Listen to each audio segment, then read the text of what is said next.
Yo, what's going on, everybody? It's your boy Ron. I am one third of the Melanated Council, which you can see right here, over here. Bam. Yep, right there. Got a virtual background screen going on. So we tend to go live. I probably have to update this, but we tend to go live every other Tuesday, 9 p.m. Eastern Standard Time, 6 p.m. Pacific Standard Time, or wherever you can find us where we're going live. You can catch us live. Currently, we're just streaming on YouTube, but momentarily, hopefully for the near but distant future, we'll be going back to streaming on both um, Twitch and Twitter as well. And hopefully, we get some of those live interactions on Twitter. So, you guys stay tuned for that. As always, please like, subscribe, enjoy the show. If you have any comments, any questions, or anything that comes into your mind, please feel free to post it in the live chat. We'll blow it up for you guys to see, and we'll talk about it, and we'll have fun. And we're just going to do what we do when we do how we do it, and we do it best. Right, right. So, oh my goodness. Of course, we got to start off the night. Yes, I'm kind of in my little G5 airplane. Nah, not really. But we're going to just start off the night asking virtual roundtable as we break the ice for those who are new to the channel. Basically, what we try to do is we'll have, before we get into the topic at hand, we typically do like a virtual roundtable mental health thing. We've been doing it for the last past, I don't know, year and a half, 2 years now, as far as our streams, because we realize mental health is very much important. And even though, yes, seeing a therapist is great and all, I would highly suggest it. I know I've had one, and kind of taking a break from my therapist right now. Everything is going good for the most part. But if you need someone else to talk to, someone that's a licensed professional, you go find that therapist and you guys hash that out. But for the most part, just within our little small, close knit community, we have a bunch of people who reach out to us, ask us questions. And so we just like to start the channel by asking, how are you doing?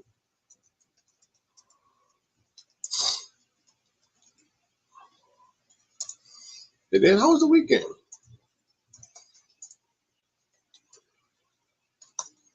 Boom.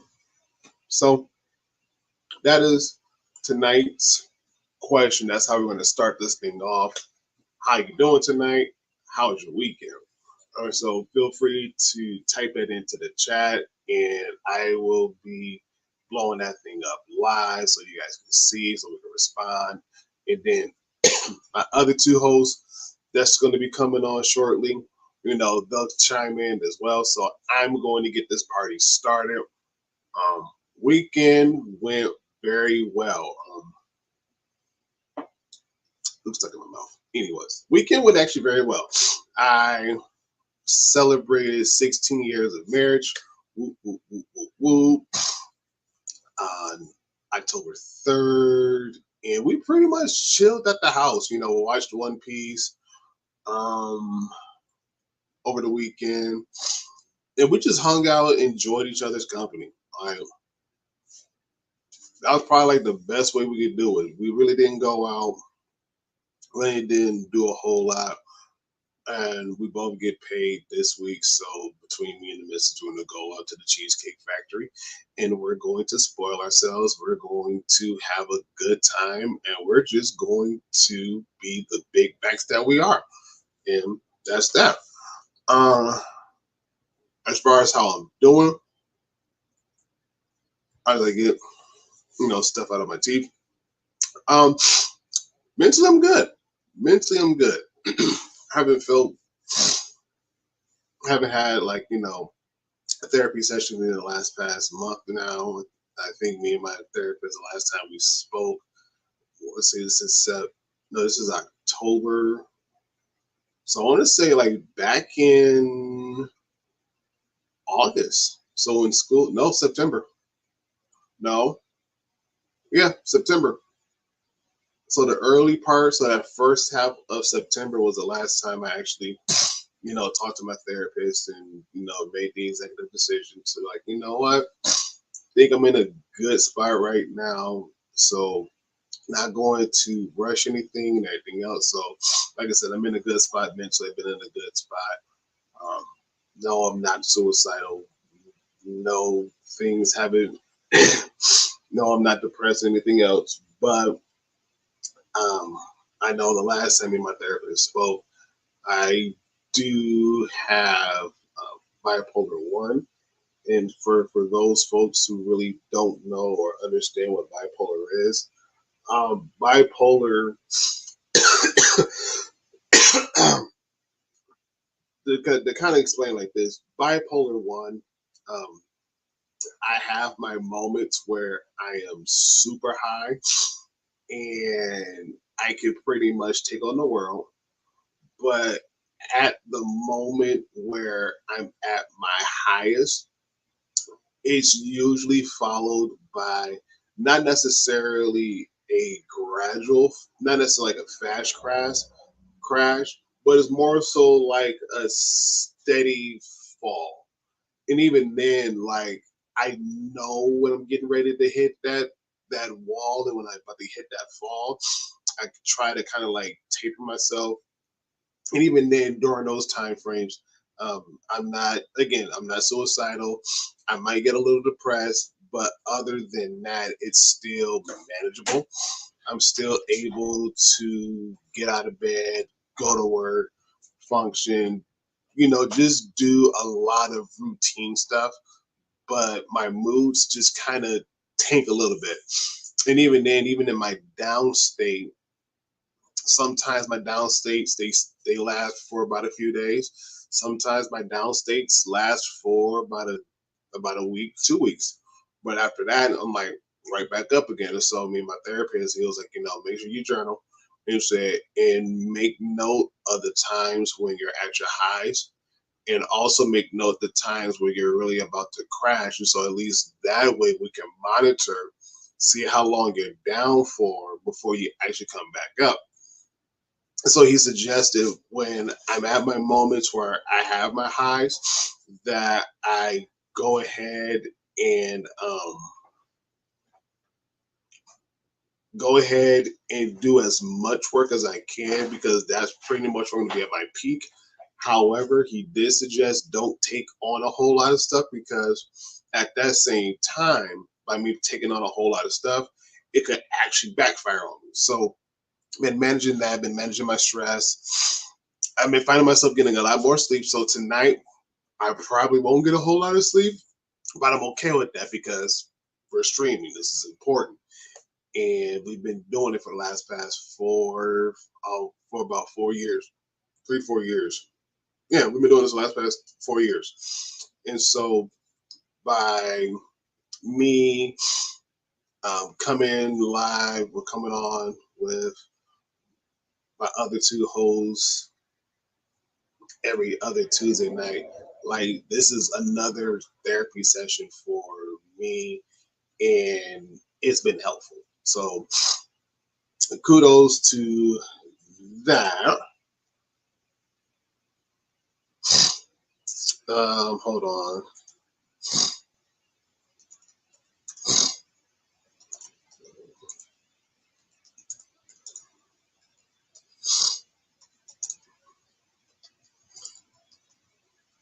Hold on, y'all. We're good. We're good.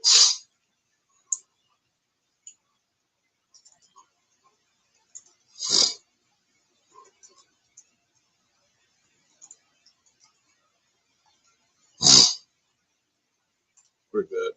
All right. So, hey, yes, we flying. We're flying, Chad. We're flying. What's good, homie? Good to see you. Good to see you.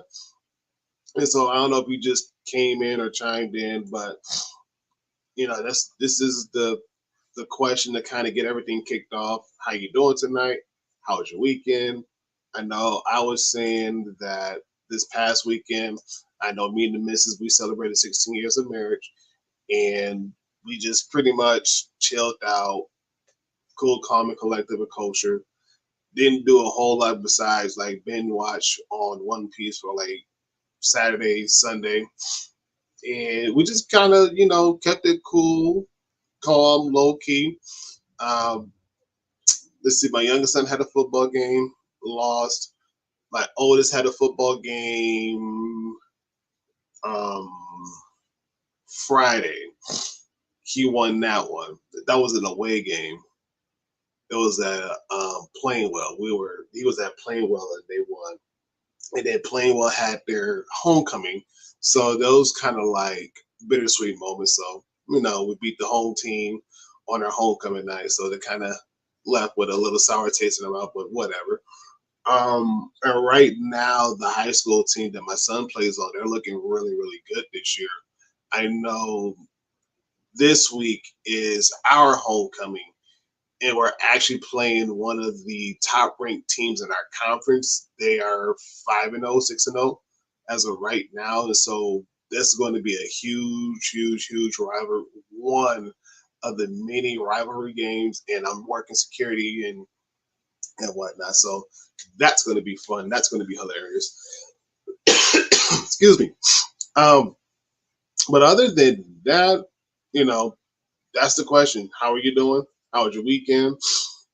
I do know that a lot of my coworkers were just stuck with off and on running nose and stuffy nose. And we know it doesn't have anything to do with COVID. It's just the weird change of weather that we're experiencing, especially here in Michigan. It's just been, ugh, like it sucks big time. One moment is hot, then it's cold, then it gets hot again, then it gets cold. And I know for like the last past week and a half, it's been colder. No, it started off warmer than normal for the season, but at the same time, this last past week and a half, it's been a lot colder than normal. So we're like, okay, we're getting into this, you know, normal Michigan fall and everything else. Thank you, appreciate it. Nice. Hey, best way to do it. Best way to do it. At least they can't say they're not registered to vote. But at the same time, they can't say they didn't have a good time either. So you get the best of both worlds. Kudos to you, Jack. Kudos to you. Kudos to you. Yeah, we've just been chilling right now. And again, like I was saying before, I know with everything going on and whatnot, it's just been a very nice, cool, chilled weekend, right? So before we go any further, I got to do what I got to do when I got to do it because we got one of the best to ever grace the computer screen, one of the best to ever grace the microphone. We got one of the greatest to do pretty much anything she decides she wants to put her mind to. You know, she's a wonderful podcaster. Check her out on the Agreeable Gray Area podcast, wherever you listen to your podcastings. Listen to her, go follow her. And what else can I say about this lovely young lady? She's cool people. She's cool. She's down to earth. She does make you laugh. I mean, she did do stand up comedy, so she's good at doing that. She's good at improvising.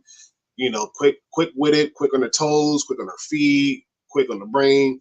So if you decide to throw a punch, she's gonna throw like three back in like one sentence, and you have to figure out like, wait, how in the world did I get hit three times with only one punch? She's just like that. She's just built differently. She's just built differently. What else can I say? Like she's done a lot in the small amount of time that I've known her. Plus, she's done some other stuff from the times I haven't met her. So she's just awesome in general. Awesome in general.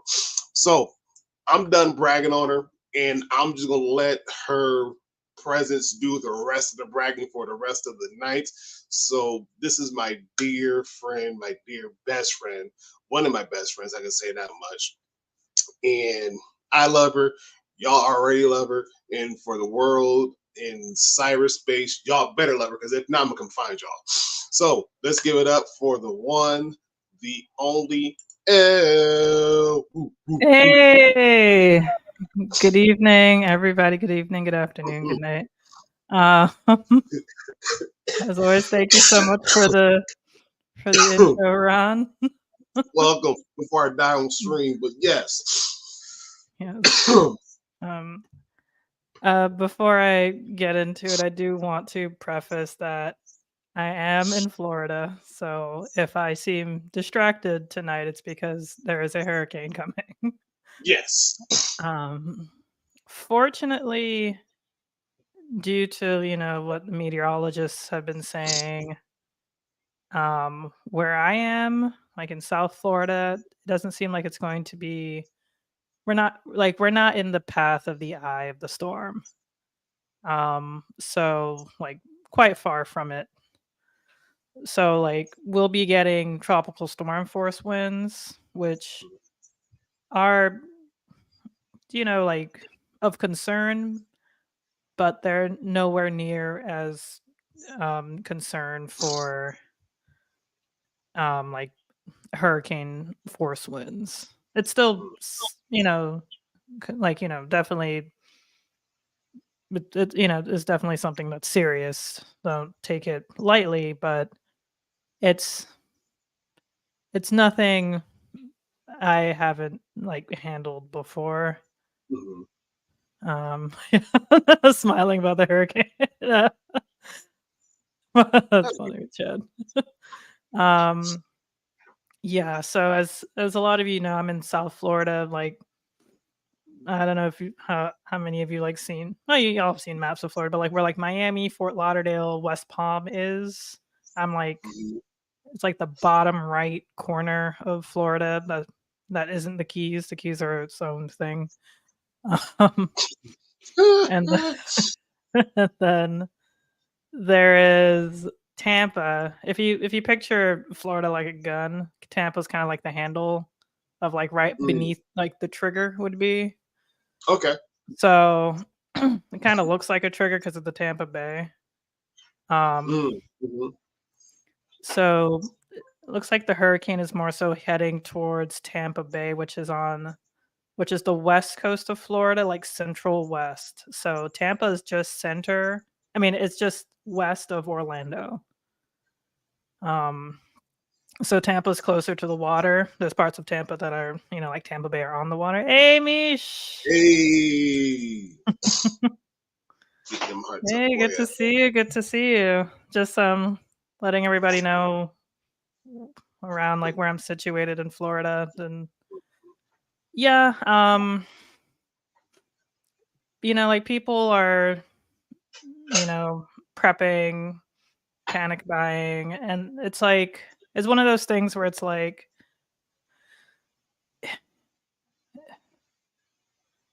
you got to be like smart about it, because you can't if you live in an area that tends to lose power, then like prep for sure. And I would say definitely prep, because we're like, because of Helene that came just a couple of weeks ago. Hit more so the panhandle of Florida, and then hit Georgia, South Carolina, North Carolina, Tennessee. So we obviously have like a finite amount of like hands on the ground, like boots on the ground, like electricians,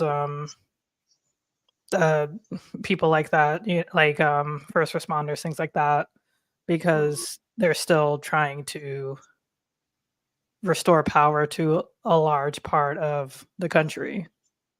Like, honestly, this hurricane isn't really going to have the same path as Helene, because it's just mainly going to cross over Florida.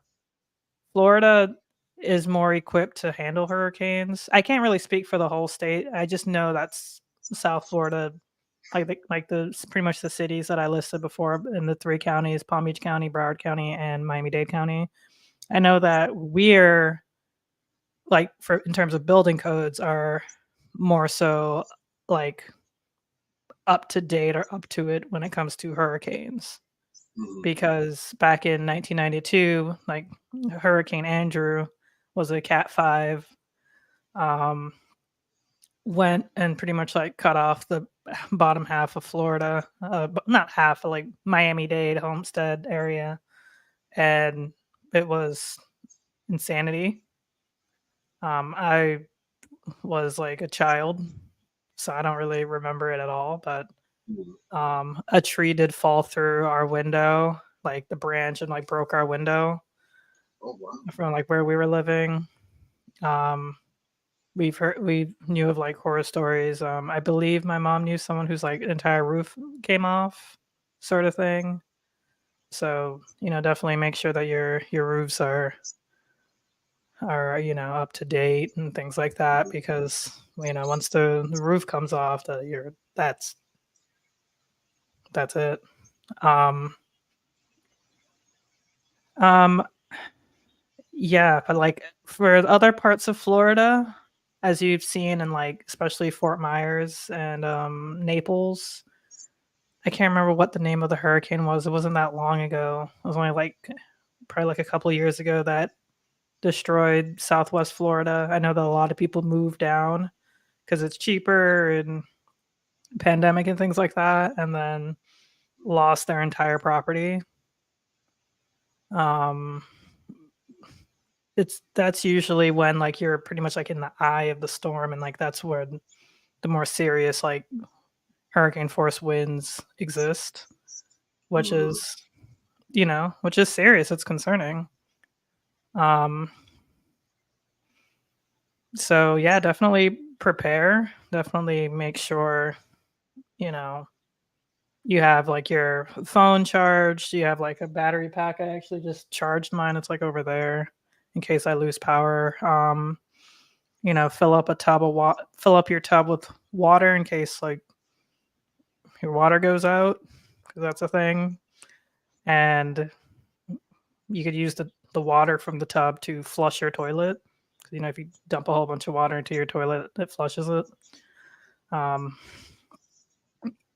make sure you have like canned foods. Make sure you have like a grill. Grill is great. anything that Yes. isn't anything that isn't connected to power. Um, one of the cool things about like when the power goes out, though, is like you get to see the stars, which is gorgeous. Hmm. I remember in 2005, Hurricane Wilma hit us, and like actually the eye passed through us. So the eye, there's literally nothing that goes on in the eye of the storm. Like it's kind of like spooky because you are experiencing all the storm and hurricaneness, and then it's just nothing, and then you experience it again. Um, so like the eye came through us. We lost power for 15 days. It was terrible. Yeah, Wow. yeah. School was out for 2 weeks. Yay. Yeah, it's not fun showering in cold water, like freezing cold water, because you need the electricity to heat up the water. Mm. And you need electricity to do anything. I mean, it was 2005, so like we weren't really like on the internet as much as we are now, but like Mhm. we still Mhm. were. We still like liked and wanted to be on on the computer and things like that, but like we couldn't watch any movies, couldn't watch any TV shows, couldn't play any video games. Uh, like it's hard, but it's also kind of fun too, because it's like, all right, let's just play chess for the 500th time. Right. Yeah. And I'm good on them, so keep that power on me. Yeah, because Man. like the street lights don't come on, so it's just pitch black, dark out, and it's like, whoa, Mm. this is dark. because usually people would have like an outside light on, or the street light or something. But when it's Mhm. like nothing, it is dark. Mm. Like it's pretty frightening, but it's like pretty cool to like go outside and look at the stars though.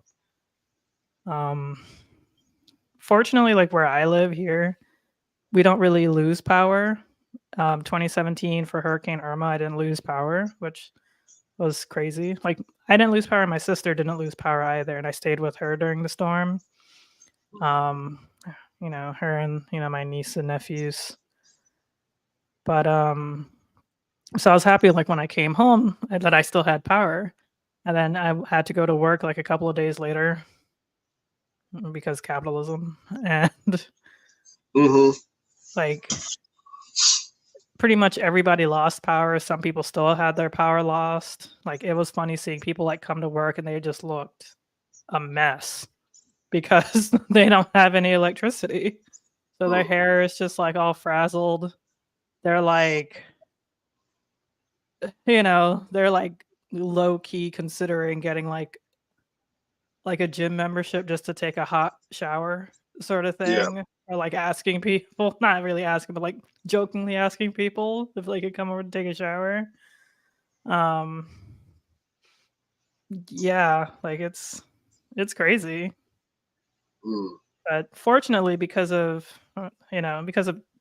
Hurricane Andrew in 1992 and Wilma in 2005, I think um at least I know like in certain places, and it seems like that's the case. Like they really, like really did a lot in terms of trying to get the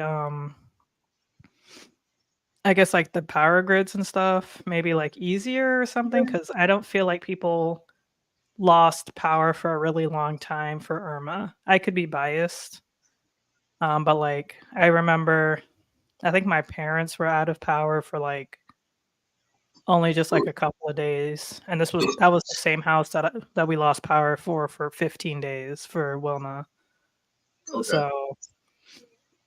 So like that, I guess, prepared us for Irma. So like I don't think people were out of power for very long. And I remember in 2017, like on Tinder, every other guy was like uh electrician. They were just like, I'm in town, seeing what's out here. Just all these men, like all these electricians from all these different states were on Tinder. It was hilarious. Companies don't leave Florida even though they I mean, all pretty much all the home insurance companies have left Florida. Like it's really bad, especially Mm. condo insurance. It is atrocious. I don't know if y'all remember a few years ago, um, the Surfside condo collapse in Miami, Yeah.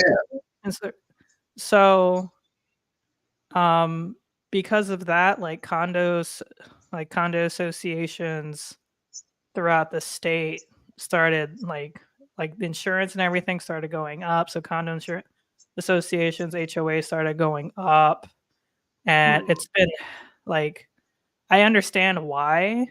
I just it's just like must have built better since the other did. Like I understand why. It's just like it's just so scammy to take advantage of a situation like that, because that's what is happening. And also Right. because everybody moved down to Florida, 2020, 2021, maybe a little bit of 2022, like home home prices went up. We're in like a weird bubble right now, so no one's really buying, but like home prices are still high, and insurance is still crazy. And like, you know, and then like we still have um what's it called?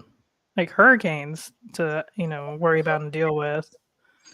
And we have, and like what we're going to be talking about tonight, we have, you know, Republican led Congress, senators, governor who, wants it to be like illegal to say climate change, to talk about. Hey, Yeah, to talk about like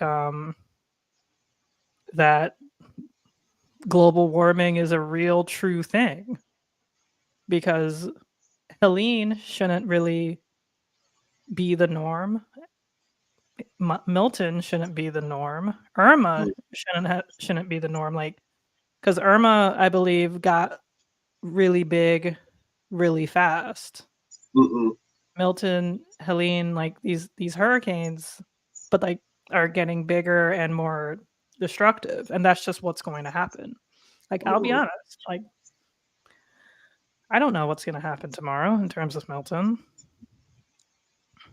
I do know it's going to be catastrophic. I do know that it's going to um probably bring a lot of homes to like a level of disrepair that it can never be brought back. mm-hmm.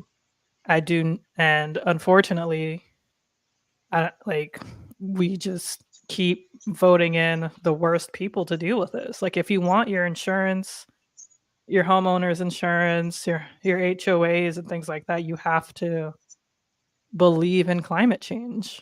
You have to have a government that believes in climate change, because you have to prepare for this. There's already other countries that are preparing for this because they know.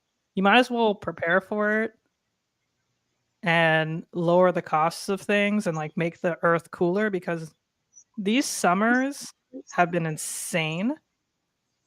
I don't even think we get a winter anymore. Like, I don't remember if we had one last year, for even if it even got like cold. I don't know. I don't remember. And that was never the case. I've lived in South Florida like my whole life, except for, when I went to college. And I remember it would be cold for like a good amount of time. Like, I remember being like in elementary school wearing a jacket for a long time, or like at least at night it would get cold, because I remember going to like my older siblings like soccer games and not really wanting to be out there because it's cold. So it's, yeah, no, it's just like it is, like I can rant about this like all day, but like it was windy and cold when, you mean like way back in the day, or because I was outside earlier tonight and it definitely was not windy and cold. It's, what is he saying? Oh yeah, back in the day, absolutely. Yeah. Yeah, it would get cold. Like, I'm not saying it'd get down to like, like to a temperature that it could snow, but it would at least stay, it wouldn't just be like cool, it would be cold. But it just doesn't that just doesn't happen anymore. And these summers are have just been insane. Like, it's like I'm like wondering if I'm getting older, because you always see like old people who we call snowbirds down here, who live 6 months up north, like in like Connecticut, New York, things like that, and then come down for 6 months out of the year to avoid the snow. But I'm wondering if I'm becoming that, if it's like if I'm becoming older, or if it's getting hotter. And I am 100% certain it is just getting hotter. Hey, how's it going? Yeah, no, like it, it's just driving me crazy how corrupt our government is. Like, especially the Republicans. Like, I'm calling them out because they keep saying that, Biden or whatever isn't giving enough money for FEMA, when they're when they're denying FEMA funds. Like, they keep voting no on funds. So it's like, well, yeah, but like they're voting no in the states that where their constituents live, where the people that they're supposed to be representing live. like Mhm. Georgia, Florida, especially Tennessee, North Carolina, South Carolina. Like, and then they have the audacity to run for office, have the audacity to run for president, and then not do anything to change it, and not even try to run on changing it. It's one like I don't I don't know if I've ever known a Republican to run on something regarding climate. Like I don't even know. I don't like definitely correct me if I'm wrong. So I'm sure I am, especially like maybe in Miami. Like there's got to be like some like Republicans in Miami that have to mention and talk about climate change. Have to talk about how Arnold did. Yeah, I guess in California.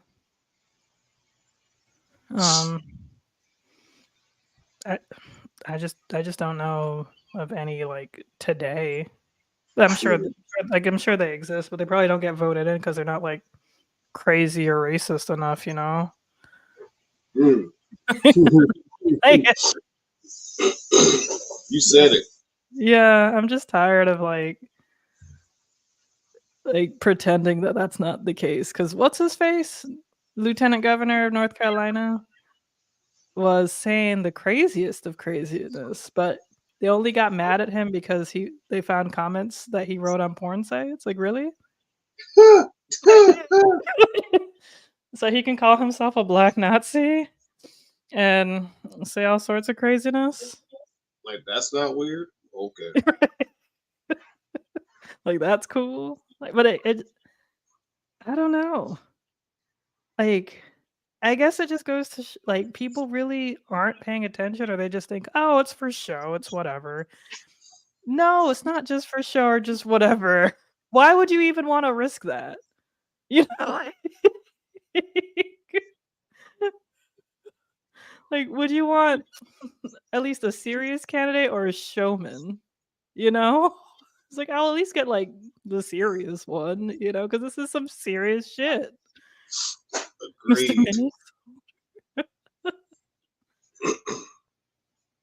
And I'm tired of pretending like it's not.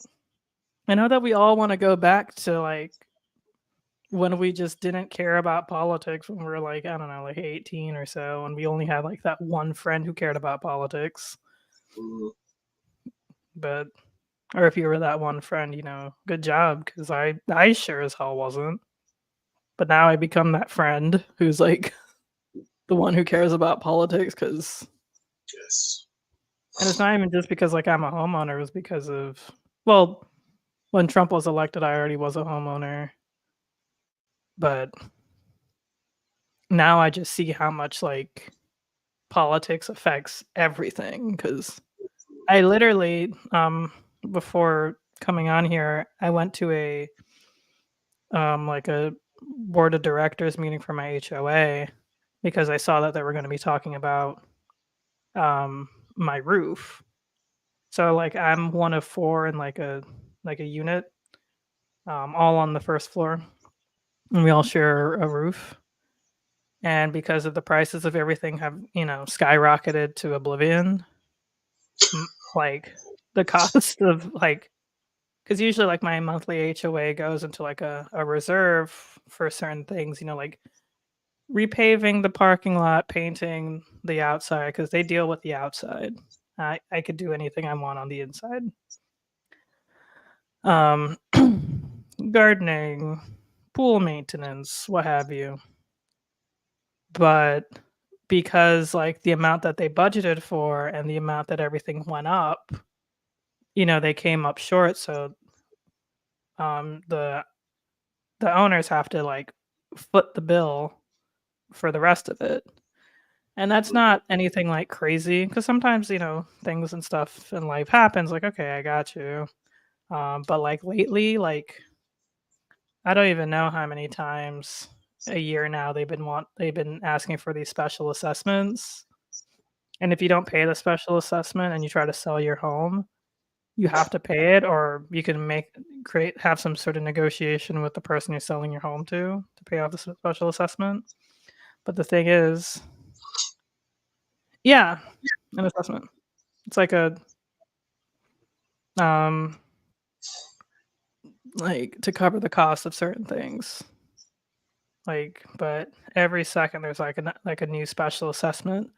Fortunately, compared to other neighborhoods in South Florida, and I'm gonna get to that too.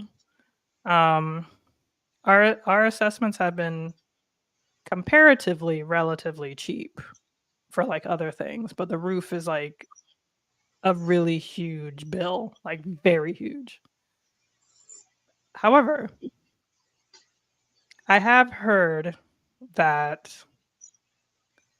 there are some assessments because like the neighborhoods haven't really been keeping up with things, or the HOAs are like the HOA board people are shifty and like stealing money from people or whatever, so they haven't really been putting that money into like the reserves, or they're doing the correct things with the money and just kind of forking it over for themselves.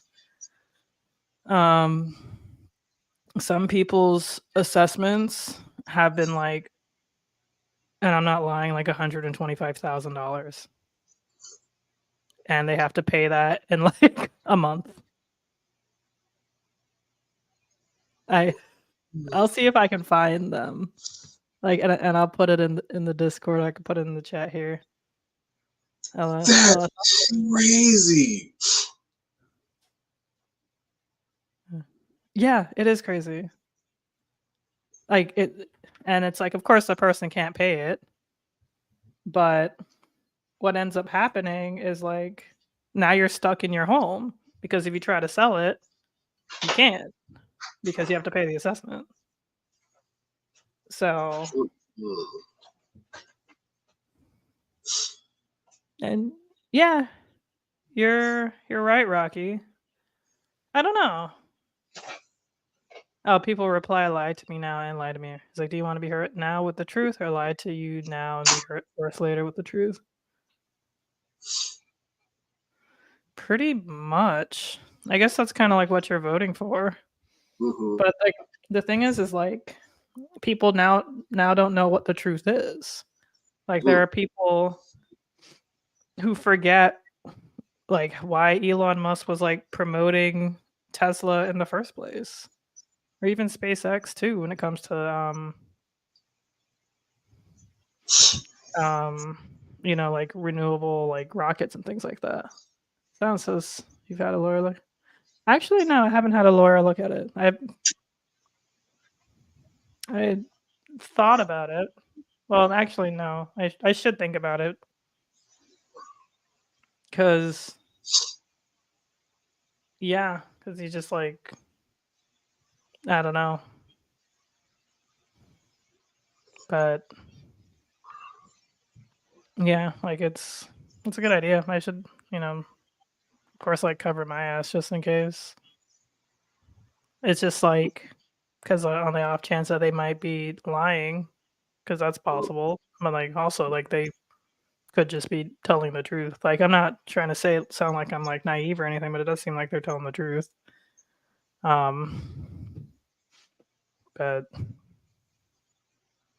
considering like one of the board members and like the maintenance guy literally like redid my fence just to save money. So Elon is such a dork. Yeah.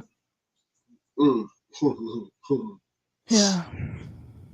The maintenance guy and the one of the board members like literally like redid like my fence and like my neighbor's fence, and just to save money. But yeah, it doesn't hurt to like look at a lawyer. I'll look around, but yeah, let me see if I can find any of like these crazy assessments. Yeah, oh, that's wild. I'm saying thinking like $125,000 for an assessment. Oh, this guy was hit with 224,000. I knew I was being, um, I was under. Like I was like, I'm pretty sure it's 225,000, but I've heard crazy stuff like that. That's Yeah. wild. So, can I ask you a question? Hmm. So, like, if you're trying to move, that's when you get hit with that exorbitant amount. But if you're staying, do you still get hit with that amount, or is it like a lesser amount? Um, I am not sure about this person's like what his amount is. The total assessment for the apartment we were saying. Um, I'm not entirely sure Mhm. like what it is, but for me personally, um,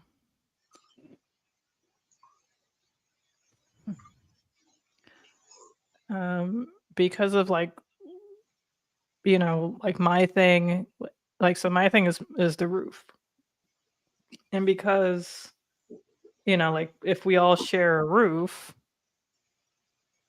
it would be kind of hard. Like it'd be like difficult for me to just like not pay my share because of hurricanes. um, Fair. so like yeah, like my roof has maybe about 1 or 2 years left on it, which it's like yeah, we gotta get a new roof. Yeah. Um, unfortunately, there's like no leaking or any sort of like dents or damage or anything like that. And I actually have like an avocado tree, so and avocado like it's like the big ass avocados too, and like Really? yeah, and Oh it falls. man, Yeah, it's nice. Like they're pretty good avocados too, and nice. so I always see like squirrels and ducks in like my like front lawn area. It's not my, it's just you know somebody planted an avocado tree there a million years ago. Mm, So, but I reap the benefits of the avocado. He loves it. Well, there you obviously, go. avocados are expensive anyway. So, Yeah. uh, so like the big ass avocados sometimes like fall on my roof, so I know I was like, okay, there's avocados. Um, and my roof is still fine, even though like every year big ass avocados fall on a part of my roof. Oh my goodness. Yeah. So yeah. So like if I didn't pay, I would still have to because like A, we have to get the roof done anyway. And B, um if I were to try to sell, I would have to pay it or just work up some kind of negotiation with the buyer. Mhm, But it's been hard because like people aren't buying. I mhm. don't know if it's because of the special assessments. I don't know if it's just because of the market. Exactly. Exactly. No, I do you one better, Rock. You make me some homemade guac Hell with some yeah. fresh avocado. Yes. Yeah. Yeah. I think I got like the last like avocado. What's annoying is like sometimes you see like bite and scratch marks from squirrels, but it's fine Mhm. because I can't run up a tree like a squirrel can.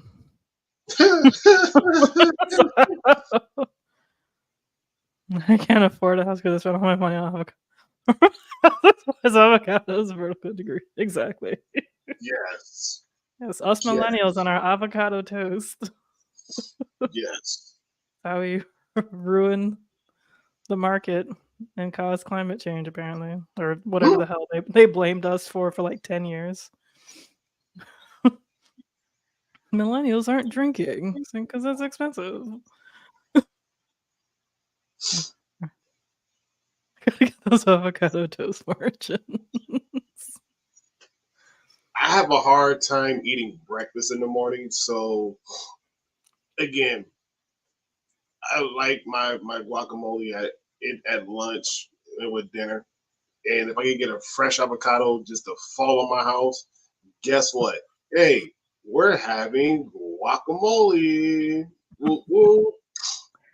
I Right. mean, and even then, like with the avocados we get from the store, they don't taste as good. And I'm willing to bet the fresh avocados that coming from L's house probably taste 1,000 times better.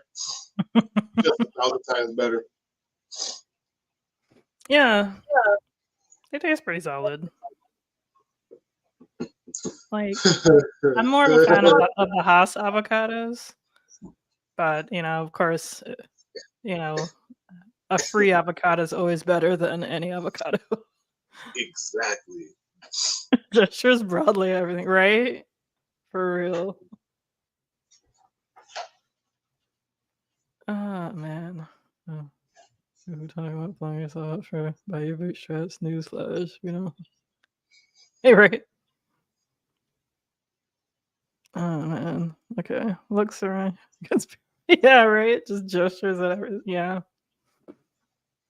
And of course, y'all have heard the stereotypes of Floridians that, hurricane parties.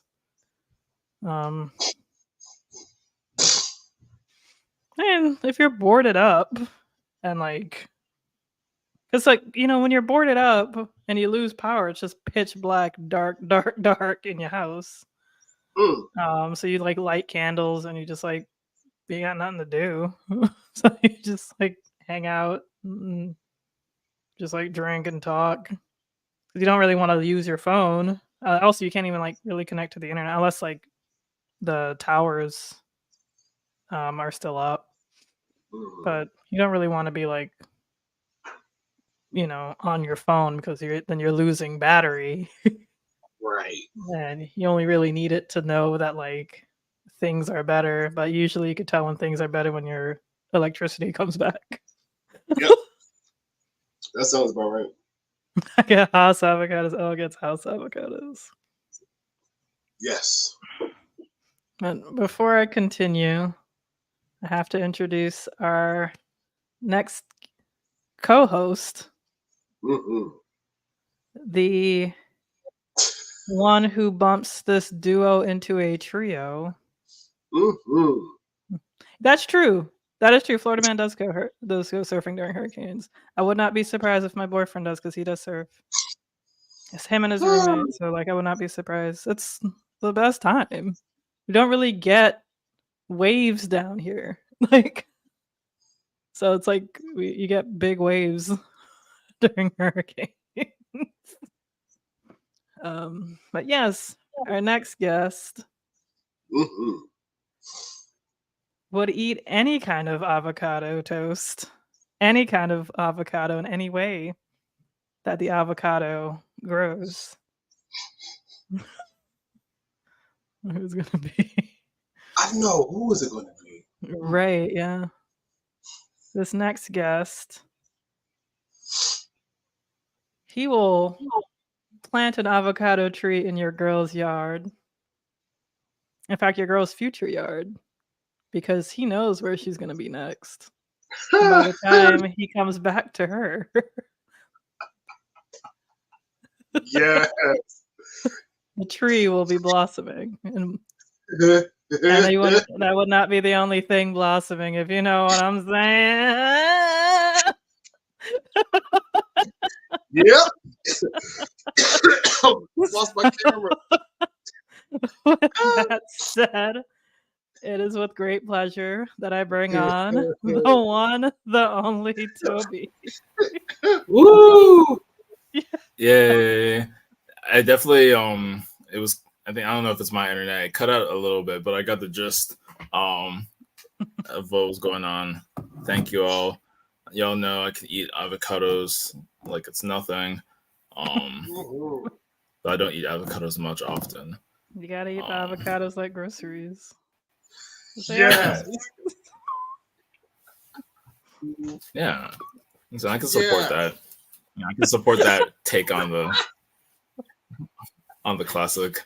I'm not sure if I support the classic, but oh man. Treason sounds wild in you. Treason. Why does that remind me of sow your wild oats or something about seed. Yeah. Like The Office. Dwight saying, I'm going to sow my wild oats. And then it's like literally a bag of oats he got from like his father or something. He's like, hey, they're your oats. Just do whatever you want with them. I'm like, well played. Yeah. Yes. That's good though. Planting trees in someone else's garden. In fact, I mean, we are in October. Well, it's okay. We can wait a few weeks. Because you have Oktoberfest, you have all types of innuendos that can come into that. Well, the main one is the Hoe Garden.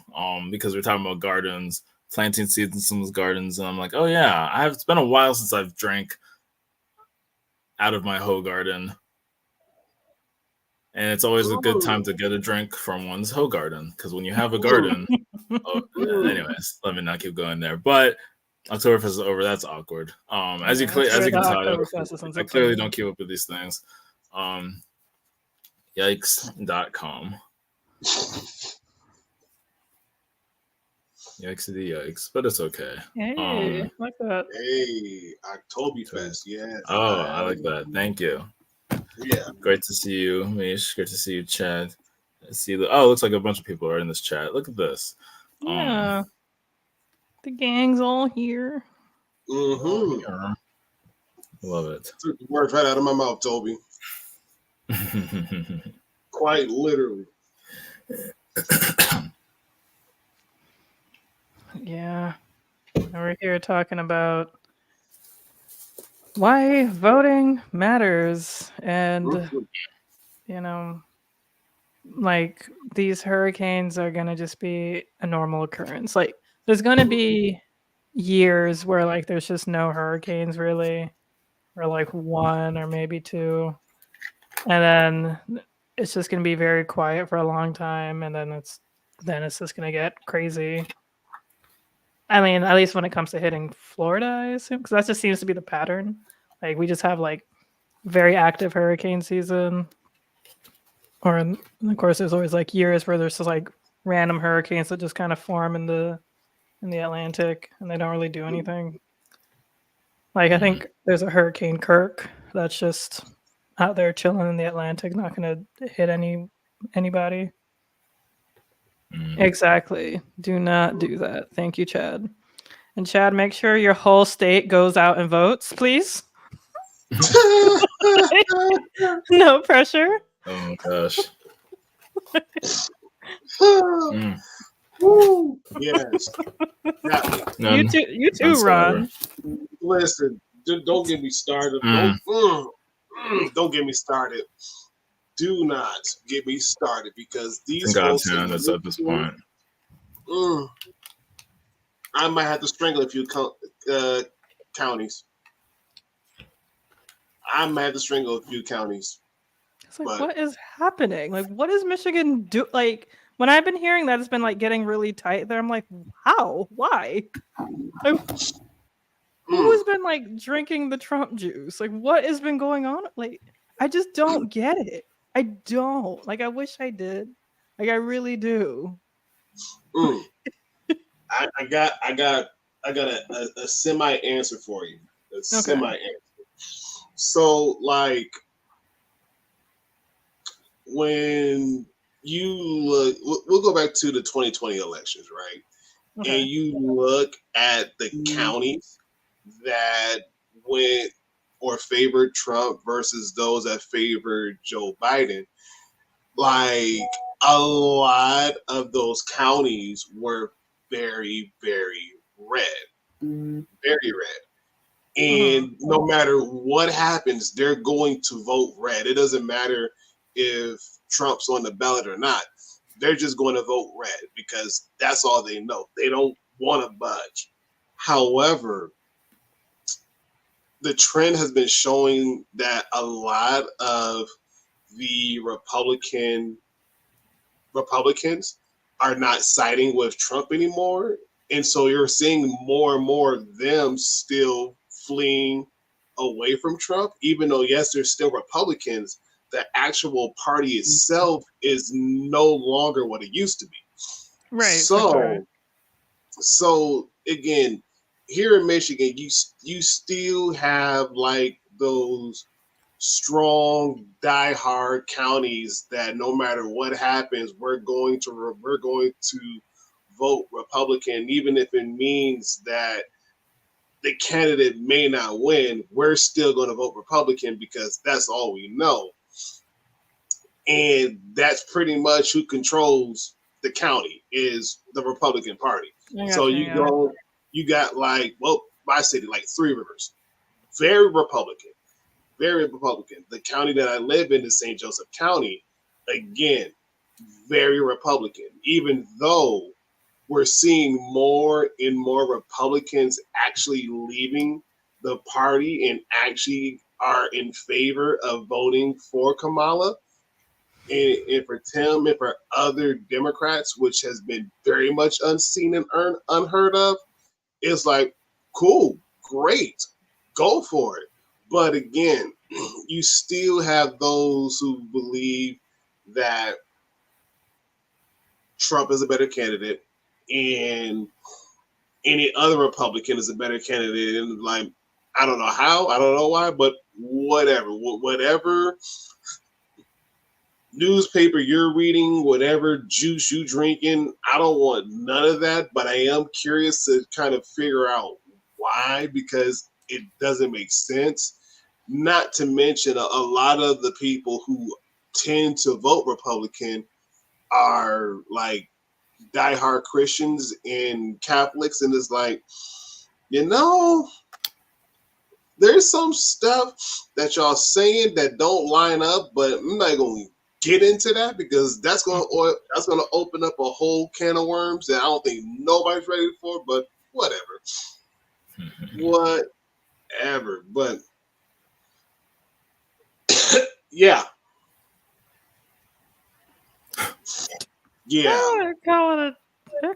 Oh no. I agree with you, Rocky. Yes. I call them the Dallas Cowgirls, but Cowboys is fine. Cowboys is fine. Mm-hmm.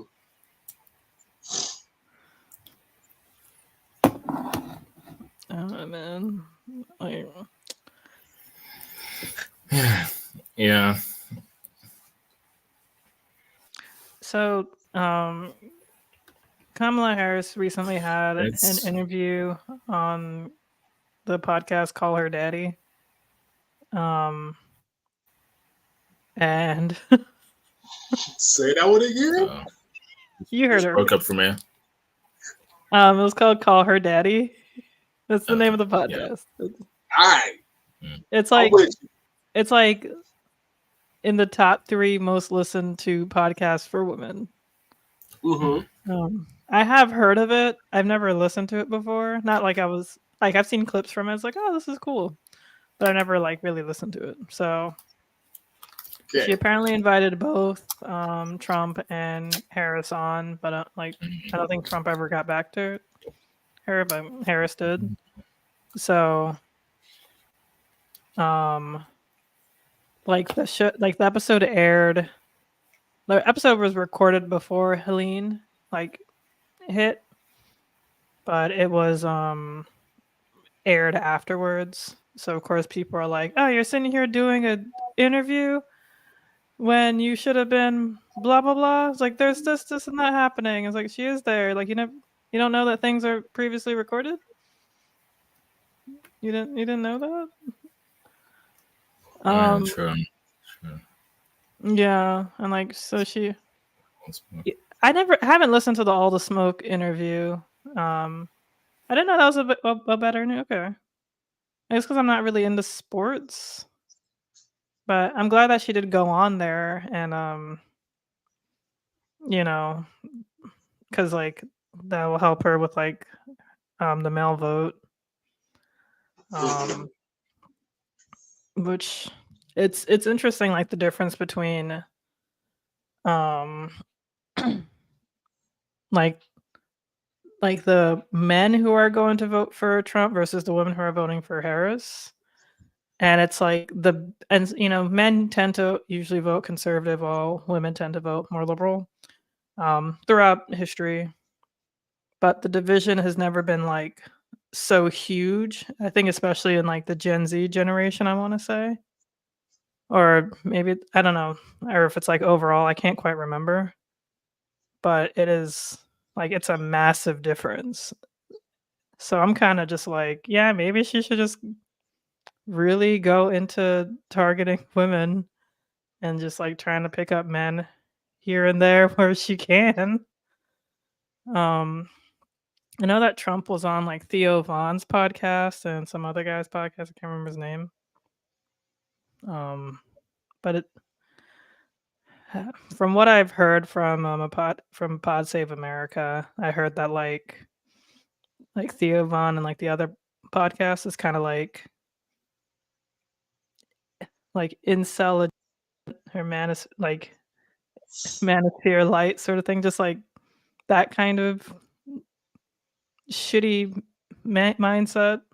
Mm-hmm. All the smoke is more of the black demographic, whereas to call her daddy's more of a white. Yeah, definitely white women, because the 53% were freaking out in the comments from what I've heard. Just like, what? I can't believe this is political. 53% white women that voted for Trump. So like they're out here like freaking out in the comments. Apparently, it's like this you got so political, blah blah blah, this and that. It's like, how are you gonna have a podcast where you supposedly talk about like, sexual assaults, pregnancy, abortion, like things like that? People have apparently reached out to the host. Her name is Alex Cooper. People, saying like, oh, this just happened to me. I think this happened to me when I was younger. I don't know who to talk to. I don't know who to reach out to, blah, blah, blah. Or like, thank you for talking about this. And then say that, and then get mad that she's political. It's like, I don't know how to tell people that like literally everything is political. Yes. Like everything, like down to like the sports that you watch, like how much like the players are getting paid and the kind of treatment that they're getting. Like, everything. Like the owner of like NFL like, is, I mean, I haven't checked in years, but the last time I checked was like a Republican white man. So they needed someone who owned the entire NFL. Okay. I'm with you. I'm like, okay, Yogi. Okay. Yeah, like, they just needed somebody there. Like I can understand, like, I don't know what that it's called in NFL terms, but I know in like college football, it's like SEC and the ACC. I think those are like the leagues or something. I don't know the terminology. I apologize. Conferences, but I get. Yeah, I can understand. Maybe there's like, and I think there are owners of each one, and then there's just the guy who just owns both. Like, okay, sure. There's like the coach, and then there's like the owner of the team. I'm like, okay. Yeah. Sure. That kind of makes sense, but like, okay. Like, it's, I don't know, a lot of stuff like wasn't really like making sense to me.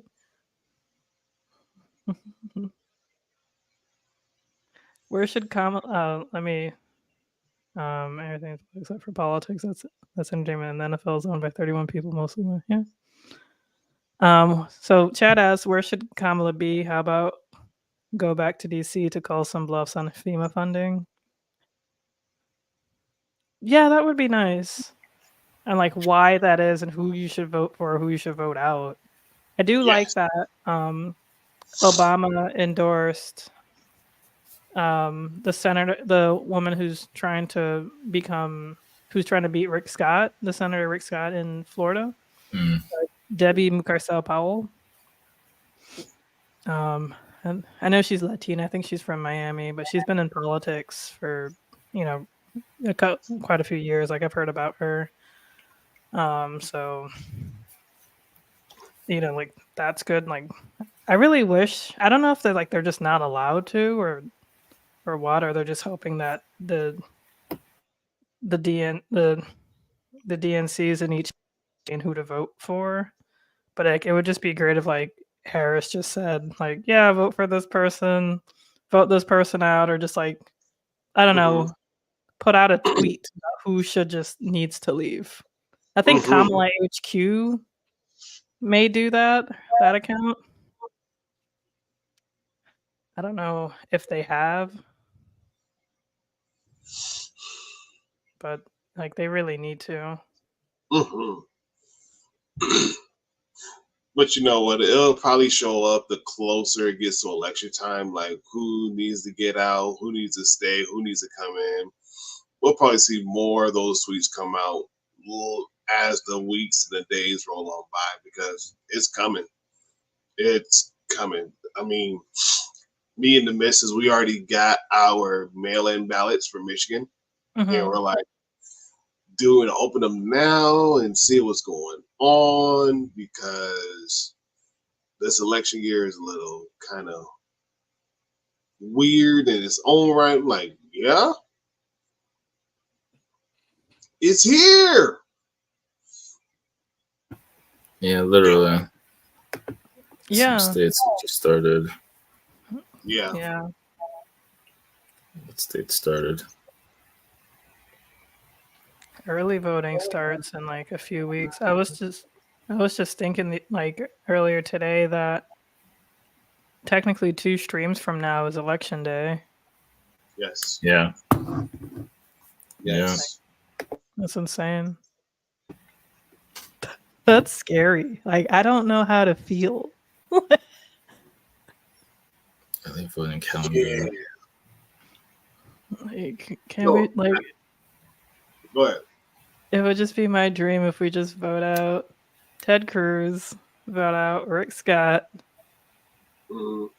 any like crazy Congress people out there, just vote them out. Mitch McConnell. Oh my goodness, yeah. Get him out. Joe Manchin, get him out. So he's already leaving. Oh, he Thank is? the Lord. Thank the Lord. You need. Yeah. Should have been gone. What, say that again, Ron? I said he should have been gone. That. I have some very choice words with that one. So the whole thing. Oh my gosh. So I didn't even know as much about Greg Abbott as I've learned recently.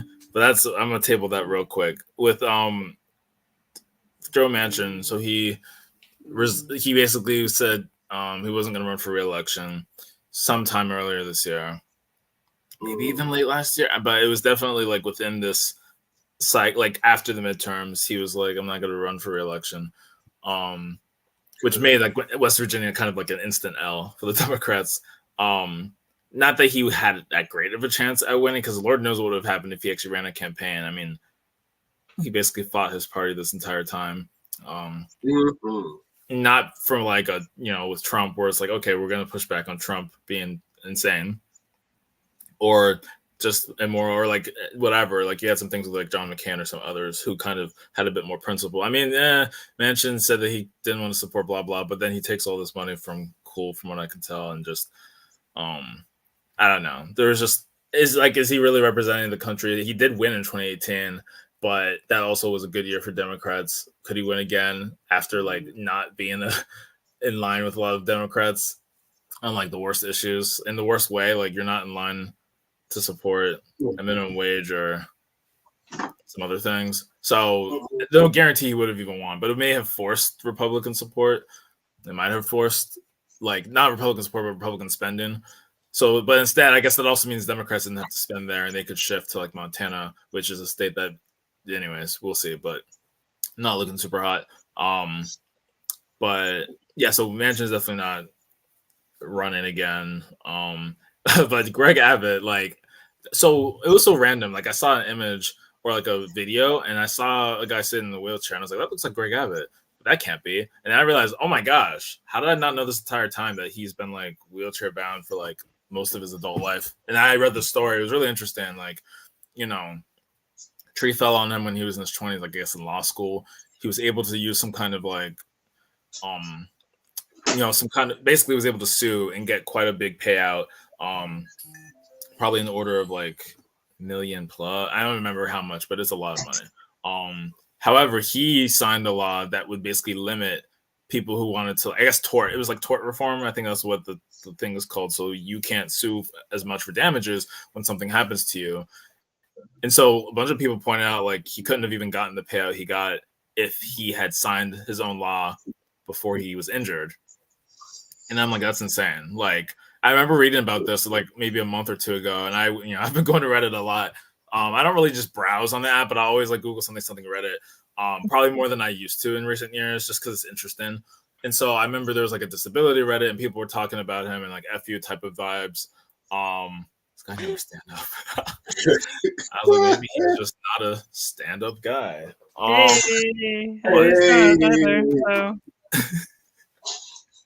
And even he's better than Abbott. That's interesting, Rocky, because like I just thought Abbott was like, I actually saw some Republicans who weren't a super fan of Abbott for whatever reason.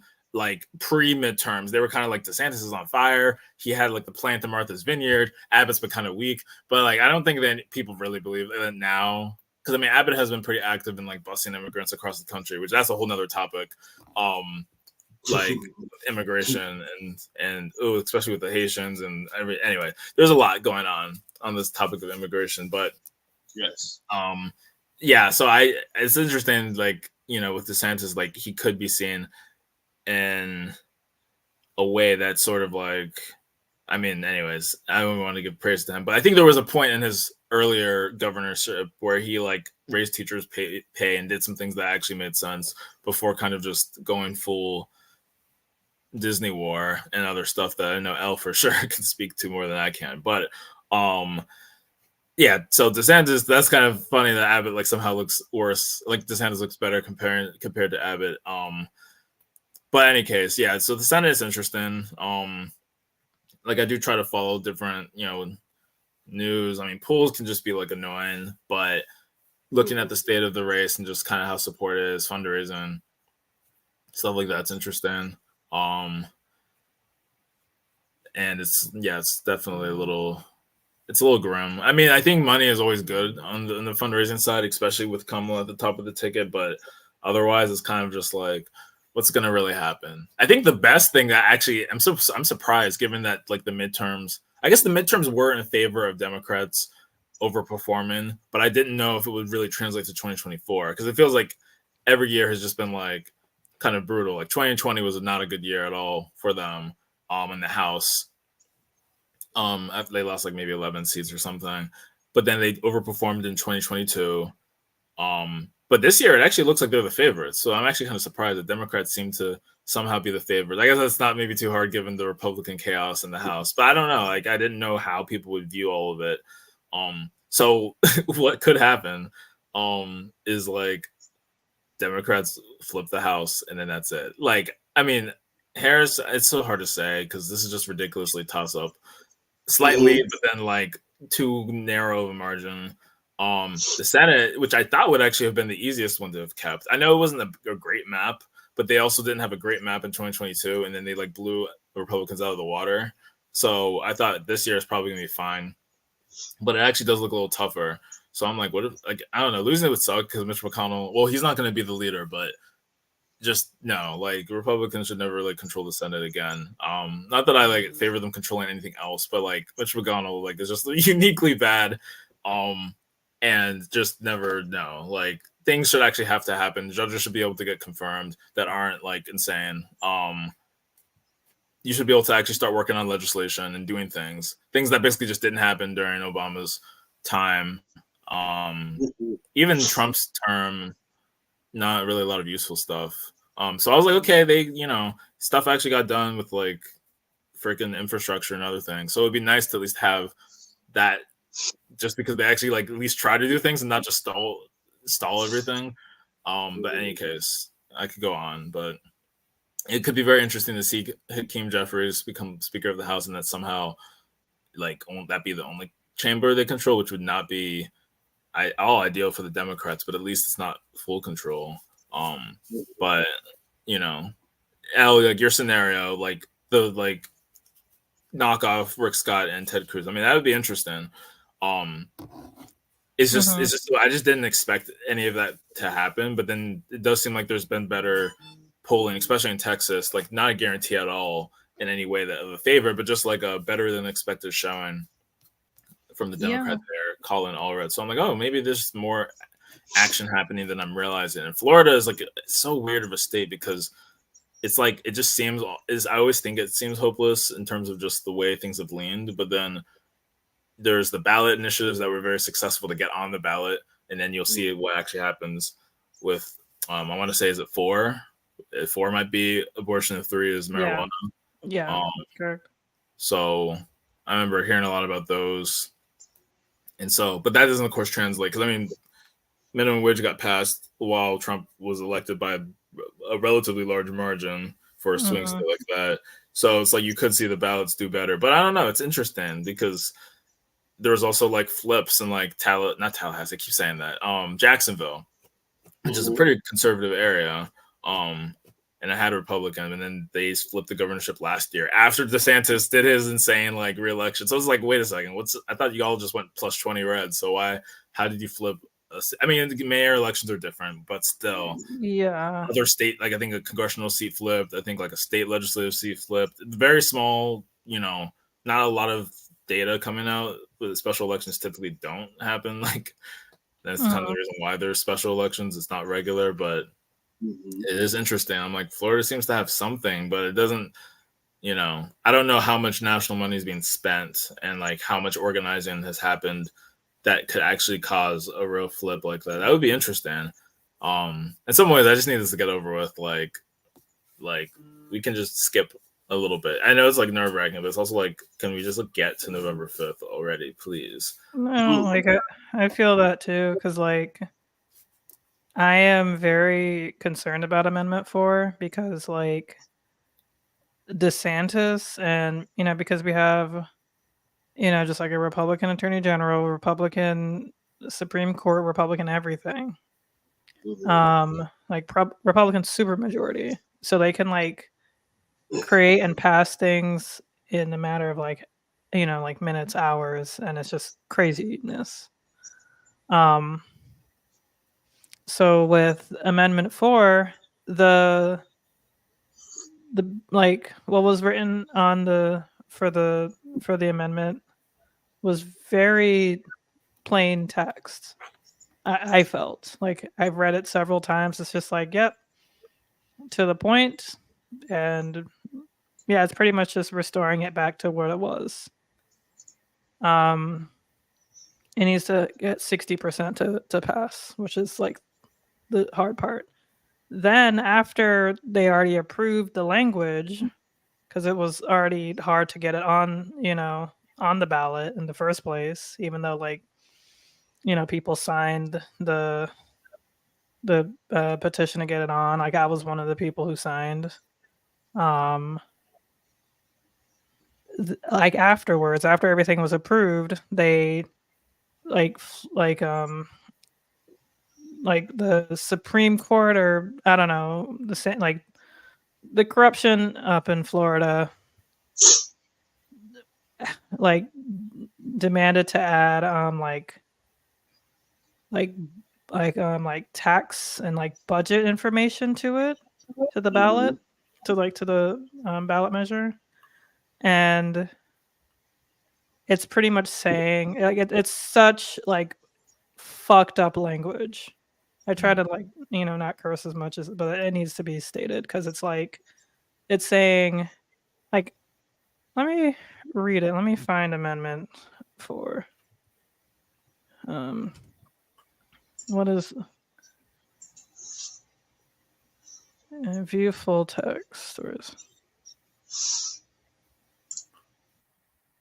Okay, this isn't it. It like it is like, oh my gosh, where the hell is the full text? That's not it either. Well, hopefully this is it.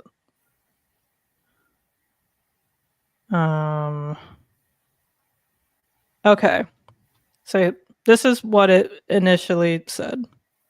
No law shall prohibit penalize, delay, or restrict abortion before viability or when necessary to protect the patient's health as determined by the patient's healthcare provider. This amendment does not change the legislature's constitutional authority to require notification to a parent or guardian before a minor has an abortion. Does that sound confusing at all? That was the original text you just read. The minor. Well, I think I didn't fully follow all of that. So like that's still the text. So that's going to be like the first paragraph. But then they had to add a financial impact for some bullshit reason. So, and it's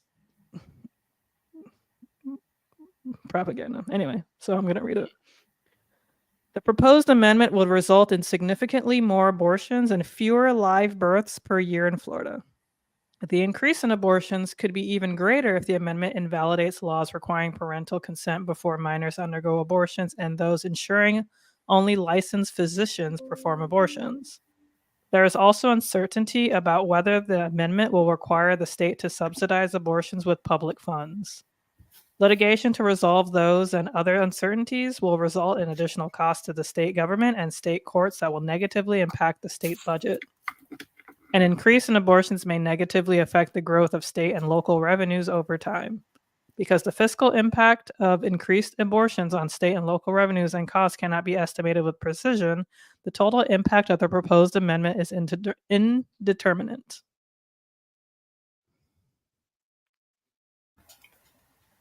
Okay.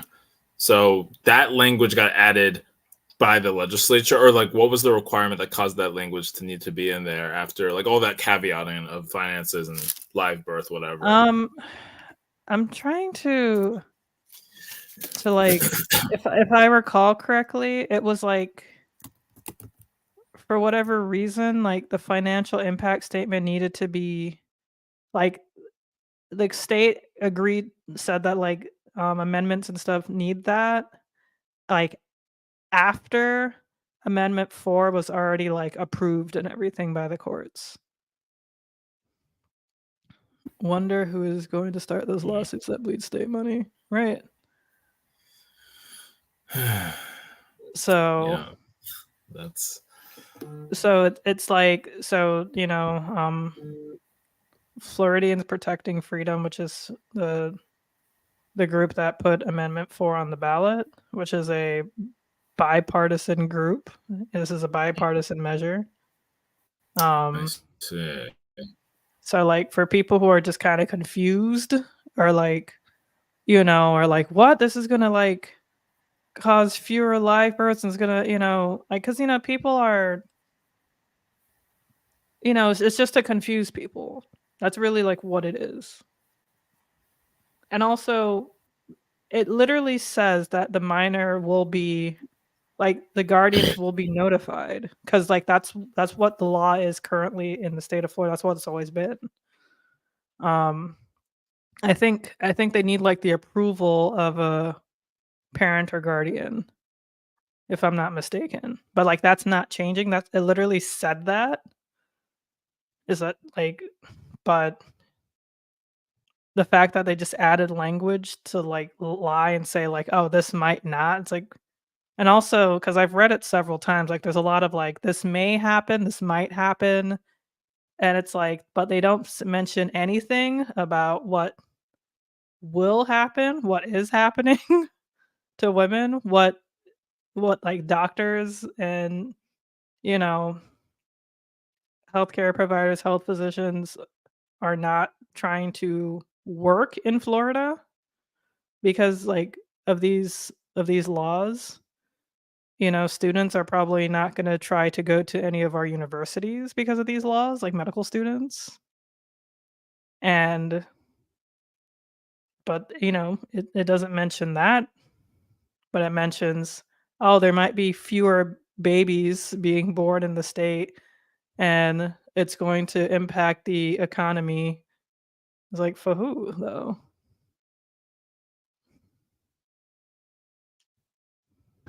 Yeah, I mean that's a good point. That you know the caveats that are there obviously lean in one direction, right? And you don't kind of get a more comprehensive, you know, and I mean, all that stuff, does that even all show up in ballots? I mean, yeah, like that's kind of what the campaigns end up doing, like It yes does. on blank or no on blank. But like, I'm wondering like if it's a normal to even like put that. By the way, if you vote for this, it could do XYZ, like almost like you're trying to convince people to not do it. Like, I mean, I have to look at other voting amendments that I've seen and maybe more like a bit. I'm trying to like think because I'm just like, is that like I guess I have to look at other amendments. Like obviously the big ones you see are for marijuana. You see some big ones for like cash bail. There were some. I mean, you can see them literally for anything. But I'm like, is that even like that normal to put all of that info? I mean, you said it's a bipartisan measure, which is interesting actually, because I didn't know that's usually how. I don't usually know what kind of groups. Usually, I thought they were more the activist group for whatever is trying to be changed puts it on. So it's kind of interesting to have a bipartisan measure, Yeah, a because like bipartisan group for abortion. yeah, because Republicans and Democrats support this. Independents, like yeah, because the group Floridians Protecting Freedom contain both Republicans and Democrats. Like it's not like even like the reddest of states. Bipartisans often weaponized by conservatives. It's like, well, they're part of the buy. Like I don't know what to tell you. But it's yeah, like it's tragic. It's like so I am nervous about that. Like I've been, donating. I do want to like try to like volunteer. I've been kind of wanting to do that just to get like the vote out, but with just everything going on. Because it's like yeah, like it's crazy. And like also there was a commercial that went out about, of course, like there was a commercial saying like, oh, Amendment 4 is confusing, blah blah blah. What could this mean? And then there was also a commercial that was for like pro, like yes on 4, pro Amendment 4, and Ron DeSantis is trying to like get that commercial taken down. Oh yeah. Yeah. It's like it is so bad. And like he's just like using our taxpayer dollars to do things that are just illegal. Just to promote, just to say that Amendment 4 is bad.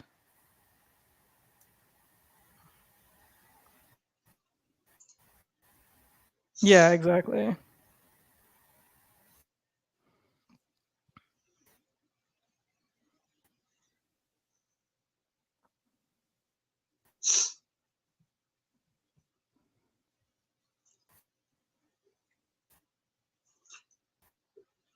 No, agreed. And no, coming in. I do remember. Yeah, it's actually very. You good, Toby? Yeah, did a show. Okay, yeah, it was showing like everything was spinning in circles, but I'm guessing it was just my end that was freezing. I don't know why though, because I'm not having any internet problems in general, but it has seemed to do this a few times recently. Yeah, no, I was what was I doing? I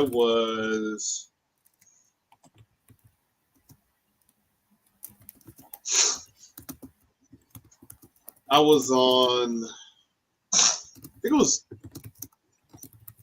YouTube Reels. I think it was on YouTube Reels. And I was watching a clip of this young lady who was telling her experience about how she was like in her home state, like she was literally bleeding out in her car because she couldn't get an abortion due to medical reasons, and so she had to go clear across state lines to find a place that would be able to get the abortion done. And had she not gotten it, she would have died right along with her child. And so she was saying like that's just not her story. That's her story plus millions of other women across the United States who are going through similar situations. And she's like, that's not right. Saying like, listen, if I know my health is in danger and if I know that something is wrong, I need to be able to get the help that I need without worrying about the person who is going to help me, get criminalized and get punished for doing a good deed, And I'm like, no, I agree. I absolutely agree. I absolutely agree. And even then, like I think back to when the missus, when she had our second child, even though gone on to be the glory, but when she was in the procedure of giving birth to him at a very, very early age or the very early start of the pregnancy, like the doctor said that there would have been a very good chance that she would no longer have kids again. And even then, number two, because when she did give birth to him, he was only there. She was only like 3-4 months into the pregnancy when she gave birth. So Gotcha. he pretty much died as soon as he came into the world. Right. But the placenta was still stuck in her body. It never came out, and so the wasn't even her primary care doctor. It was somebody underneath her primary care. So I'm gonna say there was a resident doctor was pushing on her stomach, and you see like dollar coin blood clots coming out of her, $half clots coming out of her. That's how big they were. And the dude was like, listen, if you don't stop pressing on her stomach, you're literally going to kill this woman on this table. Like, stop. You're not helping. And so he looked at me. He said, listen, he's like, you got two options. He said, option one, we could go do the surgery, remove the placenta. She lives. Whether or not you guys will be able to have kids again, we don't know. Option two, if you don't do the surgery, there's a possibility that the placenta may not come out and it's going to cause more long-term health damage than if we don't try. But at either stage, you're going to run the risk that you may not have your spouse at the end of it all. You may not have her. Jesus. And so it's me, her. Of course, she's knocked out. Her best friend and her best friend's mom. We're sitting there like, all right, listen. I already lost my son, and if we don't do anything, there's a good chance I'm gonna lose my wife. So I'm like, Doc, you're the medical expert. You do what you got to do, because at the end of the day, like, I already lost one person. If I lose another one, I don't know. Mm-hmm. I really don't know. And so he came back, said surgery was a success. The placenta came out and everything else. She's gonna be in recovery. But again, just looking at the color of her face drain as that resident doctor was pressing on her stomach, it was like, no. And mind you, this is back in like 2009, 2010. When this happened. You fast forward, about 14 years now, 13 years now, and we're dealing with the act of somebody gets pregnant, they have their child is born 3-4 months into the pregnancy, and they have placentas still stuck in there. What they're going to do? And that's a scary reality that a lot of these women, unfortunately, they're having to face. And it's like, That's like, I can't help you because it's at the third. Like, listen, we get it, but at the same time, these politicians are stupid. They're just Yeah. No, they're just like just saying stuff just to get votes from a very crazy populace of people who vote, yes. because like they will vote for them. They're going to say whatever it takes. And that's what happened to Amber Thurman from Georgia. She died because she lived in Georgia. She already had a son. She was happy. Like, I think she was getting into like the medical field. She ended up getting pregnant, having a child right at that moment. Just like wasn't in her plan. So she went to. So I think she went to North Carolina to try to get an abortion. They turned her away. Or like I don't think they precisely turned her away, but like they gave her abortion pills. And so she took the pills, and like the fetus or embryo didn't like come out all the way, so she went to her doctor, went to like a doctor in Georgia, and they said like, we can't help you. I mean, technically they can. It's just like it may just be illegal for them to help her. So so she ended up dying.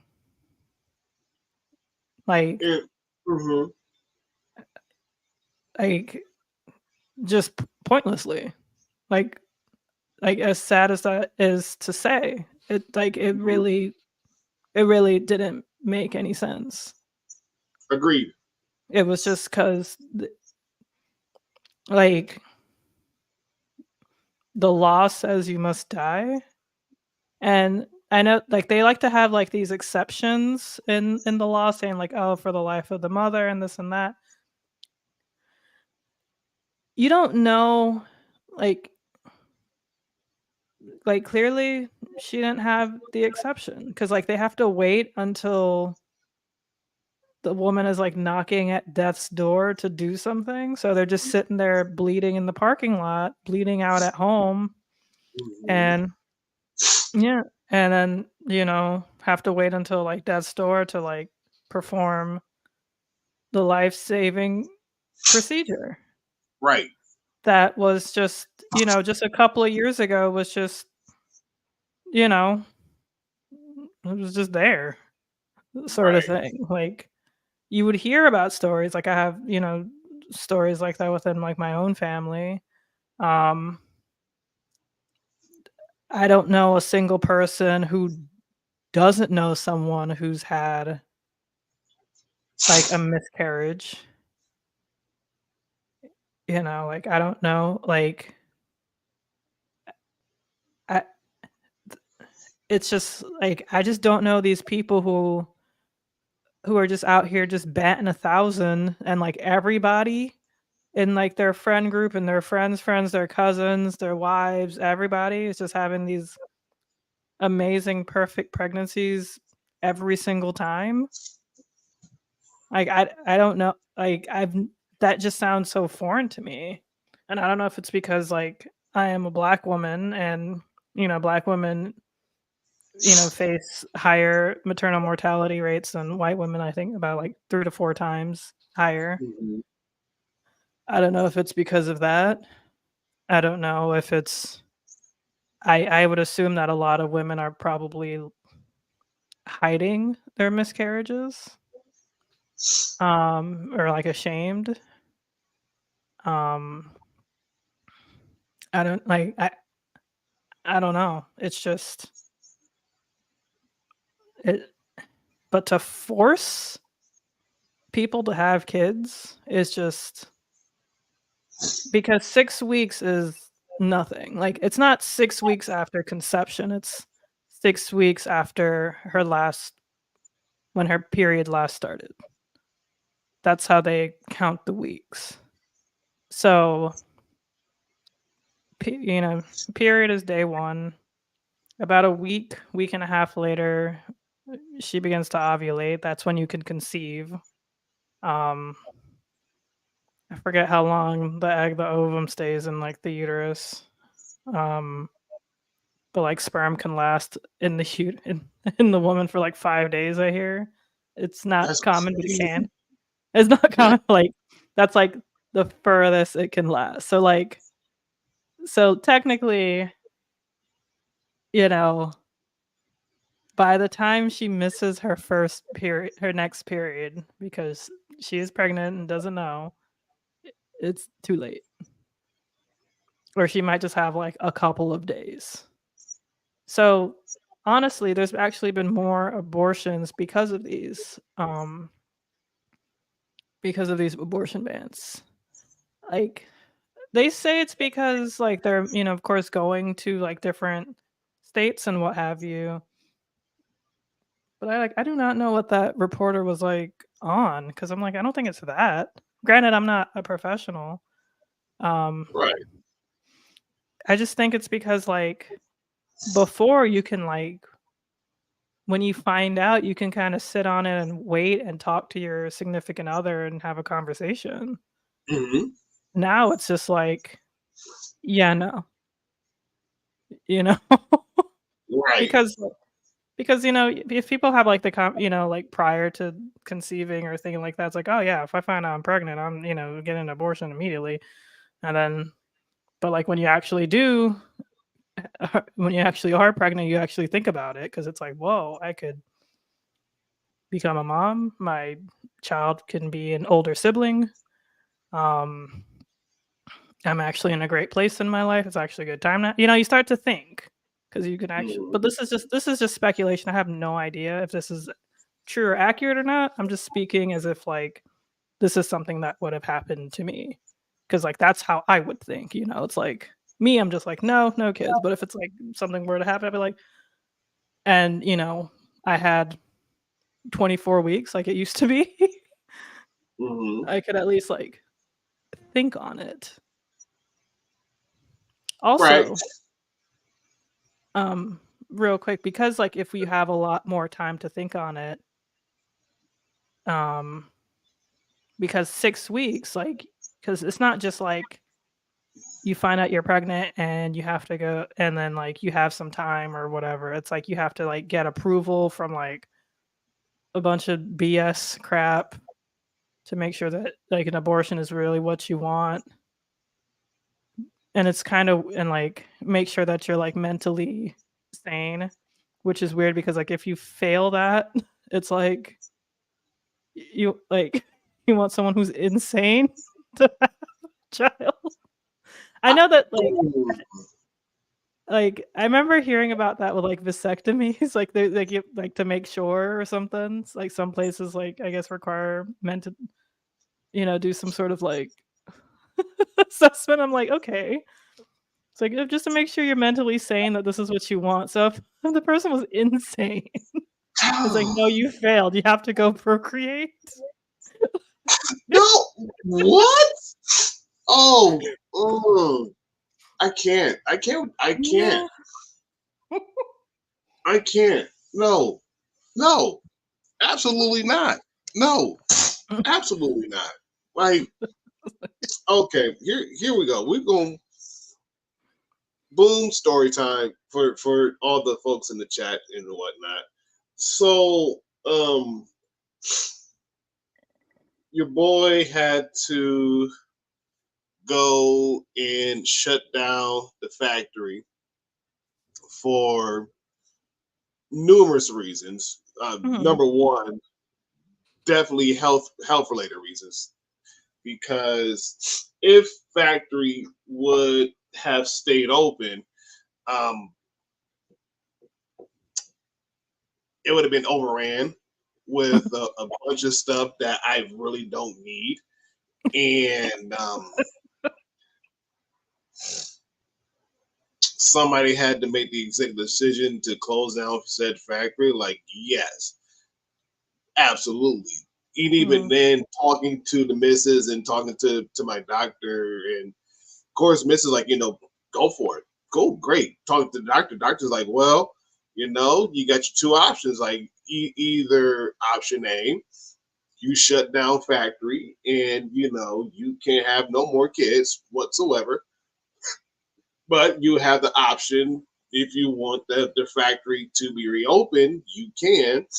Or two, you continue to go through what you're going through at the expense of your health being at risk and whatnot. So I'm like, no, like, I am good. I have 3. I don't want any more, for one.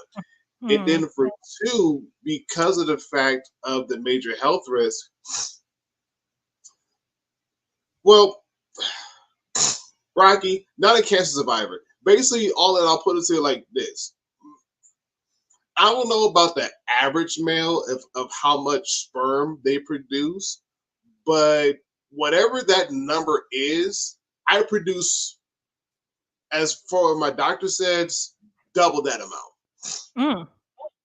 I produce double that amount. And because of the fact that I produce double that the amount, like, again, just for me personally, can't talk about any other guy, but for me, I would have to have more intercourse as much as possible, or to do self-relieving stuff. No, you're good. No, you're good. You're good. You're good. But this plays along to what Elle was saying too. Like, there's a bunch of stuff that I would have to do on my own in order for me to make sure that my levels are within.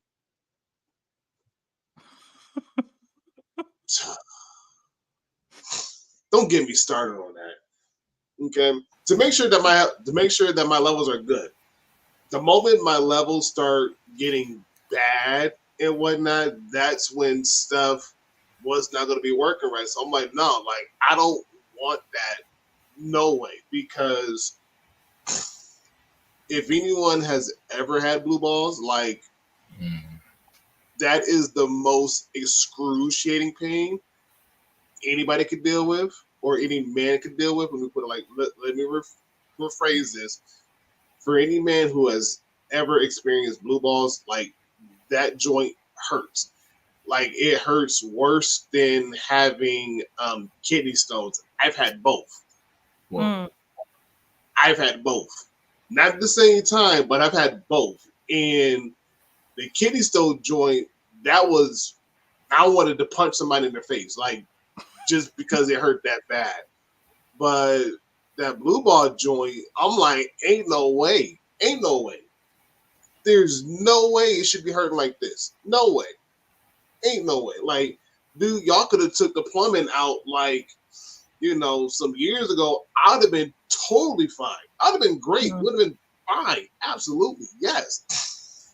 And so when people like, have you ever had a vasectomy done? Like, absolutely.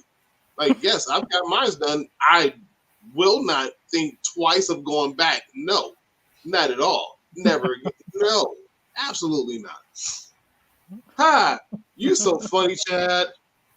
You are so funny. But yeah, no, good night. Good night. He came and he left. And like, for the health reason, right? For the health reason, yes. That's why I got mine done, because I'm like, I'm not trying to deal with that. Like, no. Yeah. Not at all. And for the people, I actually feel for the men who are now at the point of their lives where they're like, I don't want to have any more kids. I've already had my whatever my number is. I got my number. I'm good. I'm done. But at the same time, you can't get it done because, government said you can't get it done. Bruh, I feel sorry for you. I don't know what to tell you. I don't. Other than, like,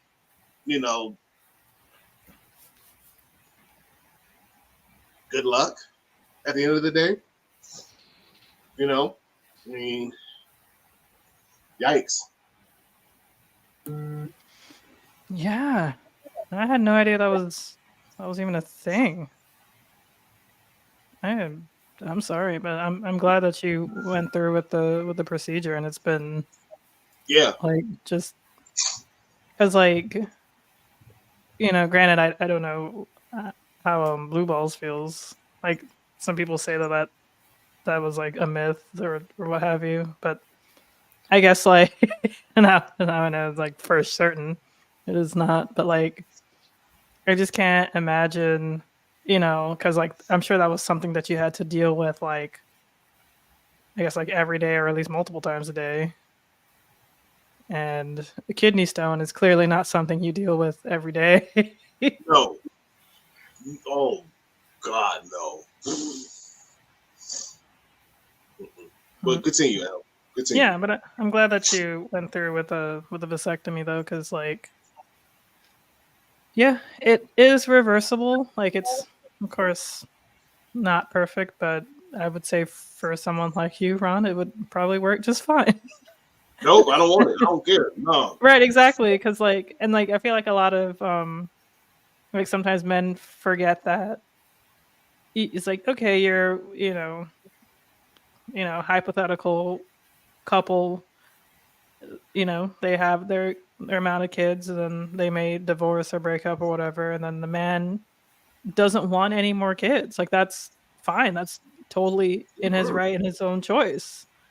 He has the choice to do that. I know that usually doctors question men who want vasectomies when they don't have kids or don't want kids, and they probably may ask about like their whole mental thing.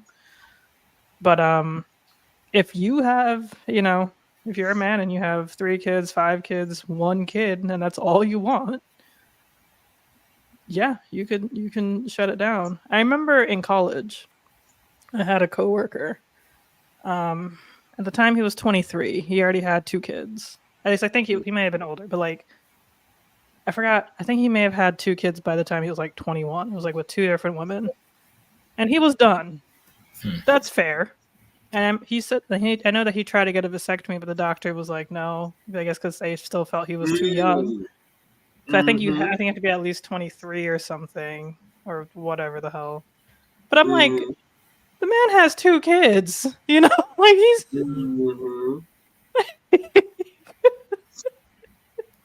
He doesn't want any. That's fine. That is totally fine. He's done. He wants to shut down the factory. Like he's done. He's like in the factory. It's like it's going out of business. Like it's like no, keep on going. It's like no, I don't want it to. I want to retire.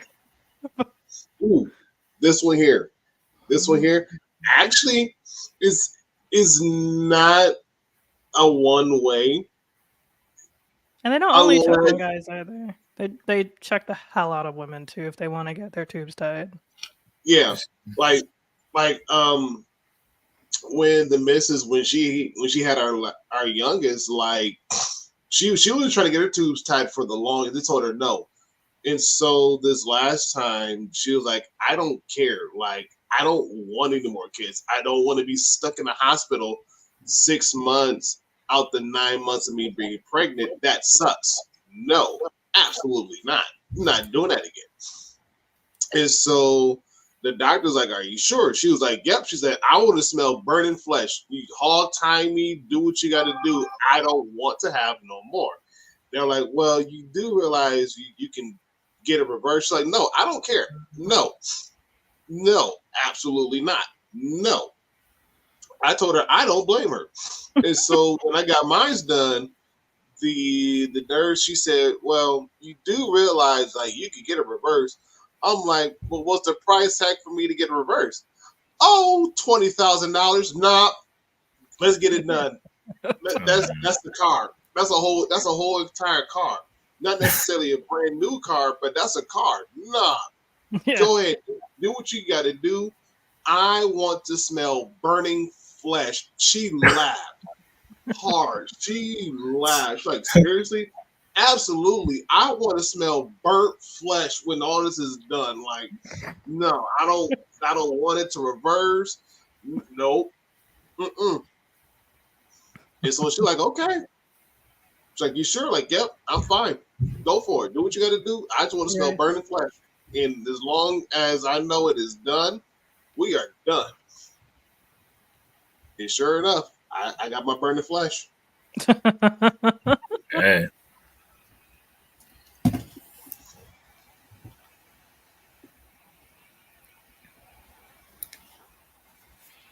And which procedure is like? What's the name of this? Oh, vasectomy. Okay, because I always hear about like tubes tied, but like this whole thing about burning flesh, I was like, wait, is there something else? Like no. Yeah. And like tie and untie, but I was like, okay, I just need to make sure I was on the same page.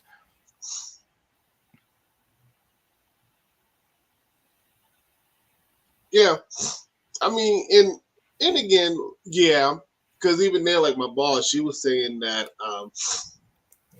she was thinking about it, and she was like, but still, she was like, it's not cheap to get a reverse. I'm like, nah, not at all, not at all. And even then, like, and I told, like, from your standpoint, I get it, I understand completely. That's a lot of money. Like, if you could afford it to get a reverse, absolutely go for it.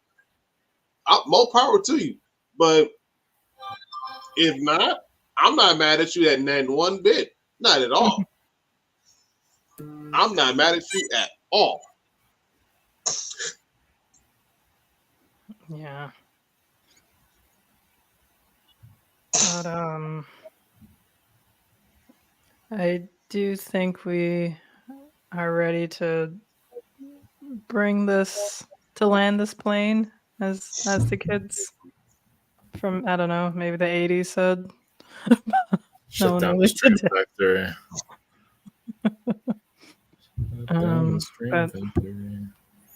Yeah, no, thank you all so much for watching. Yes. Thank you so much for hanging out with us on this fine October 8th. Yes. Yeah, please join us in 2 weeks. As for, we have another topic, as we always do. We've never not had a topic, I don't think. So, if you've been following us, we know we stay with the topics. Yes.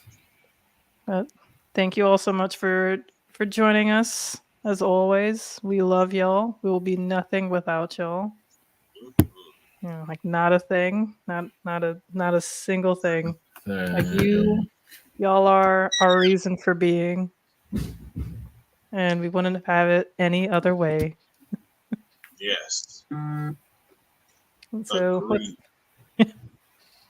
So with that said, we'll see y'all in 2 weeks. Good night. See y'all in 2 weeks. Celebrate. Yes.